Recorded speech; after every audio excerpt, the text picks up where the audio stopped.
Hello sa inyong lahat. Sasamantalahin ko ng pagkakataon. Gagawa ko ng mga video. At sa video naman na to ay sasagutin ko ang katanungan ni Melanie Camid Eng. Sabi niya, hello madam, magkano sahod mo dyan sa Spain? Ayan, may mga previous na akong video, diniscuss ko kung magkano ba ang sahod dito sa Espanya. Ngayon naman, ang sasabihin ko sa inyo, i-reveal ko kung magkano ba talaga ang aking sahod dito sa Espanya. Wala itong tago-tago na, ibubulgar na natin kung magkano ba talaga ang kinikita ni Madel dito sa Espanya.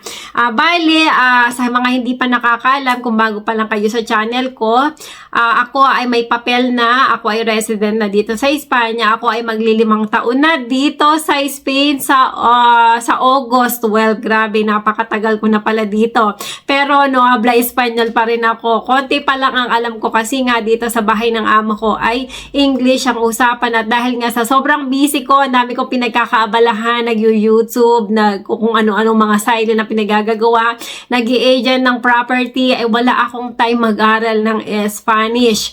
Pero sa ngayon ay sisimulan ko ng mag-aral. Kaya sa mga nagme-message sa akin, paumanhin kasi wala na ako masyadong time na mag-response.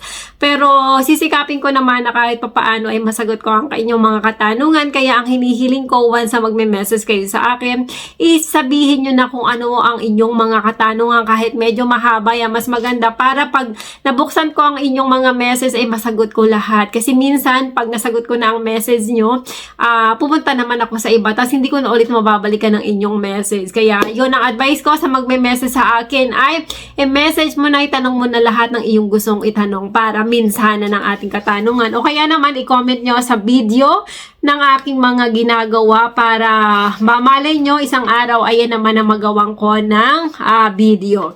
Bali, ito na, sisimulan na natin. Bali, ang sahod ko dito sa aking amo, kahit may papel na ako, ay minimum lamang. Ang sahod ko dito ay 1,083. Yun ay linis na. Yun na mismo ang pumapasok sa aking ATM. Kung i-round up natin yung 1,083, estimate lang natin. Medyo ngayon mataas ang palitan, nasa 63. Ang 1 euro is equivalent to 63 pesos. Pero i-equivalent natin siya sa 60 kasi hindi naman laging 63 or mataas ang palitan.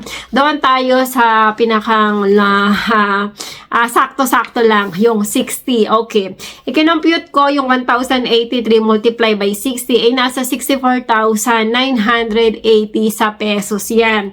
Tapos ay half paga lang ako. Ano ba yung paga na tinatawag? Ito yung bonus na natatanggap ng lahat na nagtatrabaho dito sa Spain. Ito ay natatanggap every June at December. Half paga, ibig sabihin kung ang sahod ko ay 1,083, kalahati nun ang aking matatanggap kapag June at kalahati ulit kapag December. Yung iba naman na mga swerte ay whole paga sila. Meaning, kung magkano ang sahod nila every month ay doble ang matatanggap nila kapag June at December. Ayan.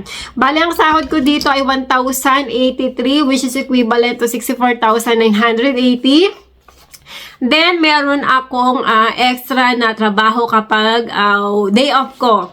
Ito ay bigay ng aking amo dahil nga sa meron silang foundation or merong foundation yung kanilang anak, ay meron akong nililinisan na isang opisina at ang sahod ko doon ay 250 euro. Yun ay linis na. Binabayaran din nila ang aking seguridad social doon. Bali, malinis na yung 250 euro kada buwan. At ang paglilinis ko doon ay kung kaya kong linisin ng mabilis, it's okay.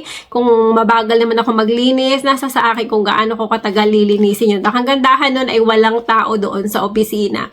Kaya habang naglilinis, nagsa-sound trip or kung ano ginagawa, okay lang.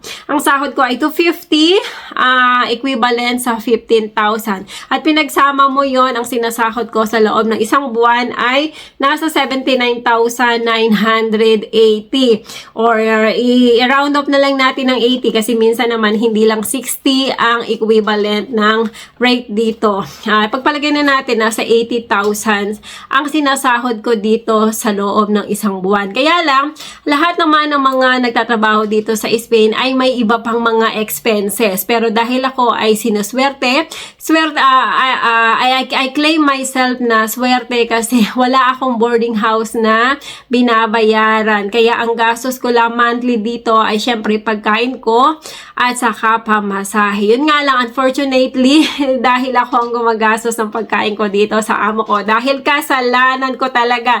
Kaya if ever na pupunta kayo sa Espanya, wag nyo sasabihin sa amo nyo na magsaseparate kayo ng pagkain kasi hindi nyo alam kung kayo ba ibibigyan ng budget ng pangkain ninyo or kayo na ang mag-shoulder. Ayan, dahil mahiyain ako, hindi ko na sinabi, wala ka bang ibibigay na pang-allowance ko dyan, na pambili ng pagkain ko. Hindi ko na sinasabi, kaya ayan, sagot ko.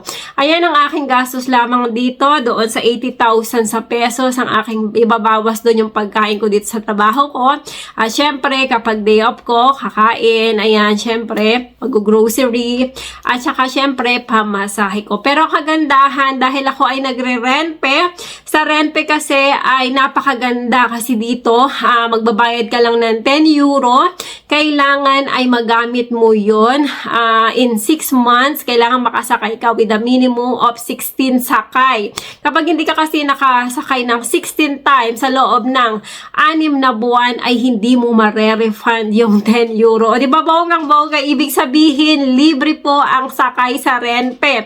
Sasabihin mo lang doon, magpaparegister ka lang doon sa information, sasabihin mo lang doon na kung ikaw ba ay malapit lang ba yung sakay mo or long distance, kasi magkaiba yun ng bayad. At ako nga ay short distance lang yon. Ayun.